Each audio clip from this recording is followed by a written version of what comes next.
Assalamualaikum warahmatullahi wabarakatuh. Alhamdulillahilladzi anzala ala abdihil kitaba wa lam yaj'al lahu 'iwaja.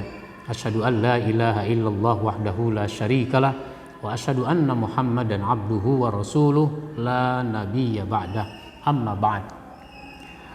Para pemirsa dimanapun Anda berada, bulan Ramadan itu disebut dengan Syahrul Quran, bulan Al-Quran.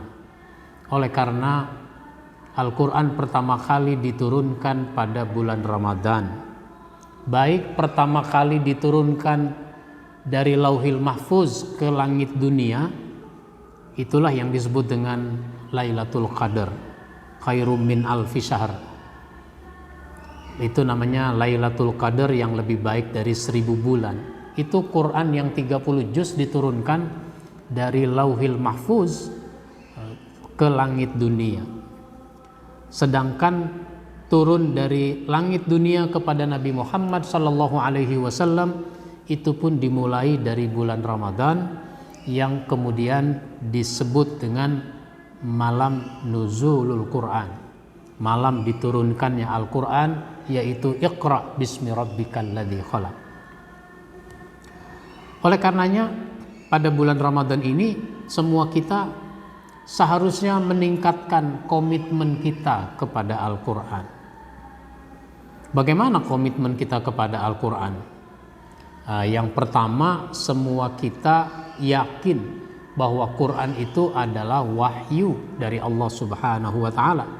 Jangan ragu sedikit pun kalau Al-Quran itu adalah wahyu.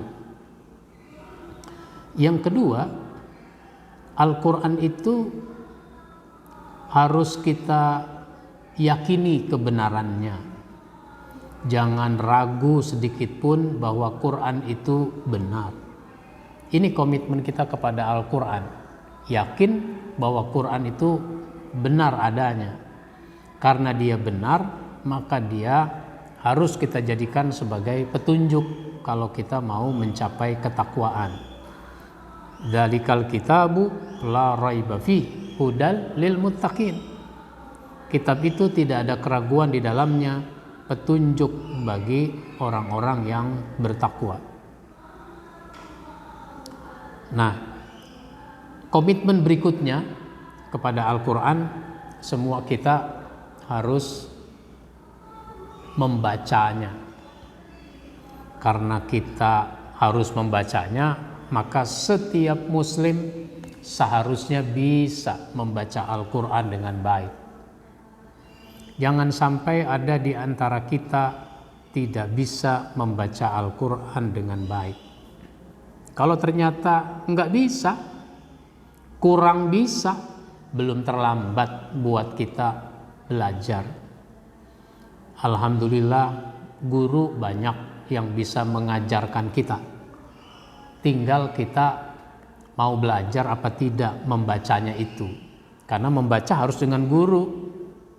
Nggak bisa membaca begitu saja. Harus dengan guru.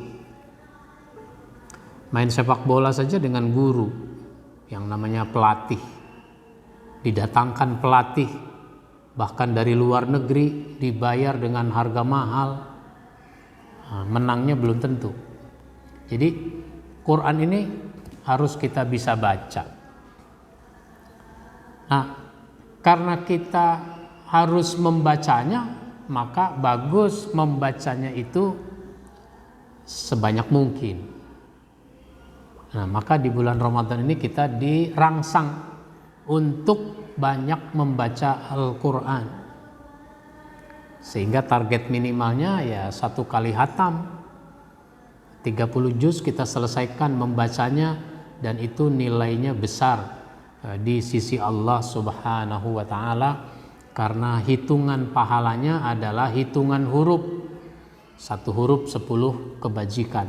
Alif lam mim itu 3 huruf, kita dapat 30 kebajikan. Ini membaca.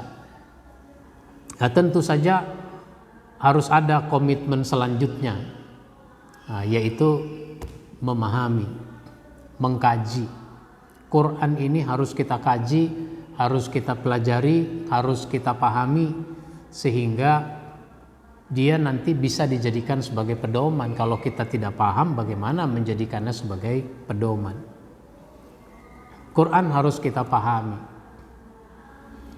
Memahaminya ada banyak cara, banyak pendekatan.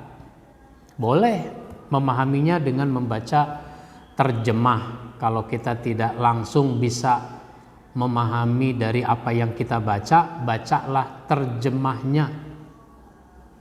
Tapi terjemah itu belum cukup, karena ada kalimat-kalimat yang harus diperdalam maknanya, diperdalam maksudnya. Sebab enggak semuanya istilah di dalam Al-Quran itu ada padanan katanya, sehingga diperlukan penafsiran. Untuk itu maka kita harus membaca tafsirnya, dan kita bersyukur ulama-ulama sudah banyak menulis kitab tafsir. Ada ulama kita di Indonesia yang sudah menulis tafsir, seperti Buya Hamka dengan tafsir Al-Azhar, Muhammad Quraisy Shihab dengan Al-Misbah, Kementerian Agama juga dengan Al-Quran dan tafsirnya, dan sebagainya. Ini bagus untuk kita pelajari. Ada lagi kitab-kitab tafsir yang ditulis dalam bahasa Arab lalu diterjemahkan ke dalam bahasa Indonesia. Ini juga sudah banyak. Tinggal kita mau mempelajari apa tidak. Ini komitmen kita kepada Al-Quran, memahaminya dalam urusan kehidupan kita sehari-hari.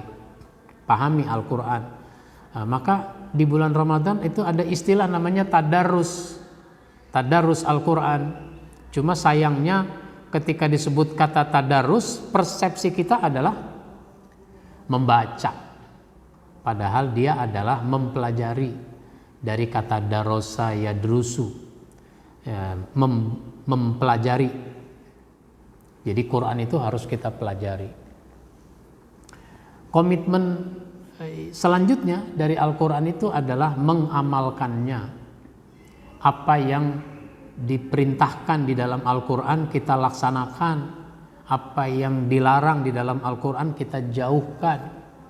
Itu komitmen kita kepada Quran yang paling penting, yaitu melaksanakannya. Sehingga istilahnya Sayyid Qutb, hidup di bawah naungan Al-Quran. Hidup di bawah naungan Al-Quran itu indah. Indah dirasakan oleh orang-orang yang merasakannya. Nah, di sini menjadi penting buat kita semua untuk menyesuaikan diri dengan Al-Quran.